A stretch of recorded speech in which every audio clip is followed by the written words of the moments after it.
আপনারাও এই রকম পারফেক্ট ঢাকাই পরোটা তৈরি করে নিতে পারবেন যদি আমার এই ছোট ছোট টিপসগুলো ফলো করে তৈরি করে নেন। আসসালামু আলাইকুম বন্ধুরা, কিচেন বাঙালিয়ানা চ্যানেলে আপনাদের সবাইকে স্বাগত জানাই। আওয়াজ শুনেই বুঝতে পারছেন কতটা মুচমুচে খাস্তা তৈরি হয়েছে। হুবহু দোকানের মতো তৈরি করে নিতে পারবেন। তো সবার প্রথমে ঢাকাই পরোটাগুলো তৈরি করে নেওয়ার জন্য আমি এখানে 2 কাপ পরিমাণ ময়দা নিয়ে নিচ্ছি। ময়দার পরিমাণটা আপনারা বাড়িয়ে বা কমিয়েও নিতে পারেন। তো 2 কাপ ময়দার মধ্যে এবার সামান্য পরিমাণ লবণ দিয়ে দিতে হবে, আর তার সাথে 1 টেবিল চামচ পরিমাণ চিনি দিয়ে দিচ্ছি। চিনি দিলে পরোটাগুলো কিন্তু খুব একটা মিষ্টি হবে না, কিন্তু খেতে দারুণ লাগবে। তো এবার পরোটাগুলোর মধ্যে একটু খাস্তা ভাব নিয়ে আসার জন্য আমি এখানে 4 টেবিল চামচ মতো ঘি দিয়ে দিচ্ছি। তবে আপনারা চাইলে ঘিয়ের পরিবর্তে এখানে সয়াবিন তেলও দিতে পারেন। তো দেখুন, ময়দাটা যখন মাখিয়ে নেওয়ার পর হাতের মধ্যে চাপ দিলে এরকম মুঠো হয়ে যাবে, তখনই বুঝতে হবে আমাদের পারফেক্ট ময়ান দেওয়া হয়ে গেছে। এবার আমি ময়দাটা মেখে নেব। তো ময়দাটা মেখে নেওয়ার জন্য আমি এখানে হালকা গরম পানি নিয়ে নিচ্ছি। পানিটা অল্প অল্প করে দিয়ে মেখে নিতে হবে। তো দেখুন, ময়দাটা কিন্তু খুব সুন্দর করে মাখা হয়ে গেছে। এবার এই ময়দাটাকে ঢাকনা দিয়ে ঢেকে আমি 10 মিনিট মতো রেস্টে রেখে দেব। তো ততক্ষণে বাকি কাজগুলো করে নিতে হবে। তো আলাদা একটা প্লেটের মধ্যে 3 থেকে 4 টেবিল চামচ পরিমাণ কর্নফ্লাওয়ার নিয়ে নিচ্ছি। তো অবশ্যই কর্নফ্লাওয়ার নেওয়ারই চেষ্টা করবেন, তাহলে এই পরোটাগুলো অনেকটাই মুচমুচে হবে। তো কর্নফ্লাওয়ারের মধ্যে এবার পরিমাণ মতো তেল দিয়ে দিচ্ছি। তো তেলের জায়গায় আপনারা চাইলে ঘিও দিতে পারেন। তো এবার এই কর্নফ্লাওয়ারটাকে একটু ঘন করে মিশিয়ে নিতে হবে। তো কর্নফ্লাওয়ারটা যেন খুব বেশি পাতলা না হয়ে যায়, একটু ঘন করে কিন্তু কর্নফ্লাওয়ারটাকে দেখুন মিশিয়ে নিয়েছি। এবার আমি আপনাদের ছোলার ডালটা রান্না করে দেখিয়ে দেব।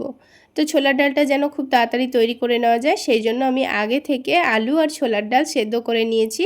সামান্য লবণ আর হলুদ দিয়ে সেদ্ধ করে নিয়েছি। তো দেখুন, ছোলার ডালটা কিন্তু খুব সুন্দর সেদ্ধ হয়ে গেছে, আপনাদের দেখিয়ে দিচ্ছি। তো ছোলার ডালটা এরকম সেদ্ধ করা থাকলে মাত্র 5 মিনিটে আপনারা এটাকে রান্না করে নিতে পারবেন। তো এবার এই ছোলার ডালটা থেকে পানিটা আলাদা করে নেব। তার জন্য একটা ছাকনার মধ্যে ছেঁকে নিচ্ছি।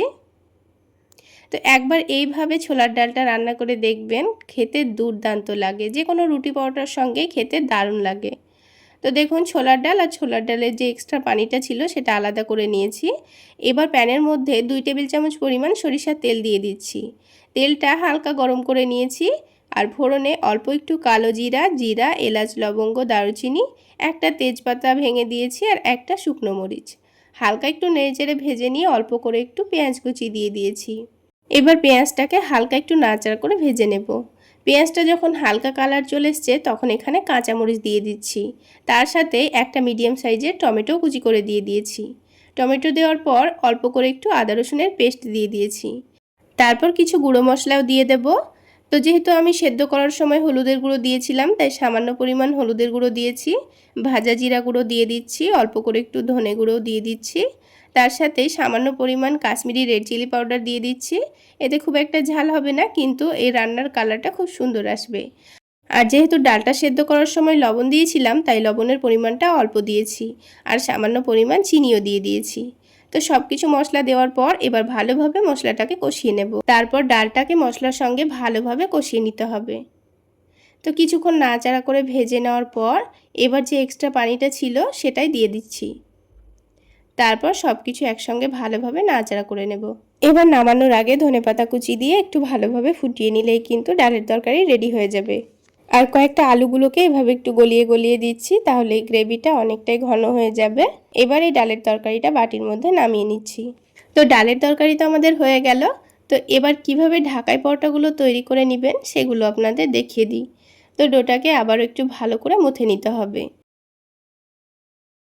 এবার এই ডোটা থেকে কয়েকটা ছোট ছোট করে লেচি কেটে নেব। তো বন্ধুরা, এই ঢাকাই পরোটা তৈরি করার জন্য বেলে নেওয়া থেকে শুরু করে ভাজা পর্যন্ত এই ছোট ছোট টিপসগুলো আপনাদের খেয়াল রাখতে হবে, তাহলেই পারফেক্ট ঢাকাই পরোটা তৈরি করতে পারবেন। তো আমি বেলে নিচ্ছি কর্নফ্লাওয়ার দিয়ে। ময়দা দিয়ে বেলে নিলে কোনো অসুবিধা নেই, কিন্তু কর্নফ্লাওয়ার দিয়ে বেলে নিলে কিন্তু পরোটাগুলো দোকানের মতোই মুচমুচে তৈরি হবে। আর এই পরোটাটাকে অতিরিক্ত পাতলা করে না বেলাই ভালো। খুব বেশি পাতলাও হবে না, আবার অনেকটা মোটাও থাকবে না। তো আমি দেখিয়ে দিচ্ছি, দেখুন। তো পরোটাটা বেলে নেওয়া হয়ে গেছে। এবার যে কর্নফ্লাওয়ার তেলের একটা ব্যাটার রেডি করে রেখেছিলাম, সেটা 1 থেকে 2 চামচ দেব, দিয়ে ভালোভাবে রুটির চারিদিকে মাখিয়ে নেব। তারপর একটা ছুরির সাহায্যে রুটির মধ্যে থেকে নিচের দিকটা এক সাইড কেটে দিতে হবে। তো ঠিক যেমন আমরা লাচ্ছা পরোটার জন্য রোলটা করে থাকি, ঠিক সেইভাবে কোণের মতো করে রোল করে নিতে হবে। আর দেখুন রোলটা কিন্তু খুব বেশি চেপে চেপে করছি না, একটু আলতো হাতে করে নিতে হবে। তো রোলটা করা হয়ে গেলে এই নিচের দিকটাকে একটু ভালোভাবে মুড়ে নিতে হবে। আর এই রোলটা পুরো কোণের মতো লাগছে। তো এবার এটার এক সাইডটাকে কেটে দিতে হবে, তাহলে আমাদের ঢাকাই পরোটা তৈরি হবে। আমরা প্রায় কম বেশি সকলেই কিন্তু ঢাকাই পরোটা বানাতে জানি। তো যারা জানে না তাদের জন্য আমি একটু ভালোভাবে বলে দিই। এইভাবে কেটে নেওয়ার পর অল্প করে একটু তেল মাখিয়ে এটাকে আলতো হাতে হাতে চাপ দিয়ে এইভাবে করে একটু লই তৈরি করে রাখতে হবে। তো ঢাকাই পরোটার বিশেষত্ব হলো ঢাকাই পরোটাগুলো যখন ভাজবো ওপরের লেয়ারগুলো যেন খুলে যায় আর একটু গর্ত হয়ে যায়। সবগুলো যখন লই তৈরি করা হয়ে যাবে, প্রথমে যেটা তৈরি করেছিলাম সেটাই বেলে নেব। তো দেখুন বেলে নেওয়ার জন্য কিন্তু এখানে ছোট্ট টিপস আছে।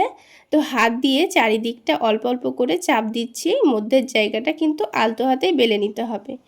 তো এবার একটা বেলনির সাহায্যে আমি আলতো হাতে রুটিটাকে বেলে নিয়েছি। আর বেলে নেওয়ার পর দেখুন, আপনারা দেখে নিশ্চয়ই বুঝতে পারছেন লেয়ারগুলো কিন্তু খুব সুন্দর বোঝা যাচ্ছে। এবার ভেজে নেওয়ার জন্য আমি আগে থেকে তেল ভালোভাবে গরম করে নিয়েছি। আর ভাজার সময় অবশ্যই তেলটাকে মধ্যেখানে এইভাবে করে ছিটকে ছিটকে দিবেন, তাহলেই দেখবেন খুব সুন্দরভাবে লেয়ারগুলো খুলে আসবে আর মধ্যের জায়গাটা এরকম ফাঁকা দেখা যাবে। তো অবশ্যই এই কাজটা করবেন, তাহলেই কিন্তু পারফেক্ট ঢাকাই পরোটা তৈরি হবে।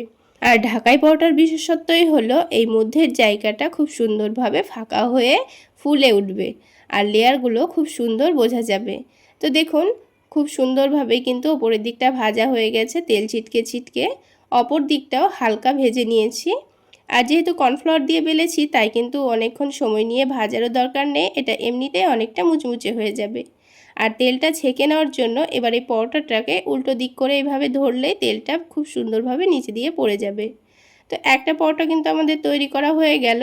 এই রকমই সবগুলো পরোটাই ফুলকো লেয়ারযুক্ত তৈরি হবে আর হুবহু দোকানের মতোই কিন্তু তৈরি হয়েছে। আপনারাও এই রকম পারফেক্ট ঢাকাই পরোটা তৈরি করে নিতে পারবেন যদি আমার এই ছোট ছোট টিপসগুলো ফলো করে তৈরি করে নেন।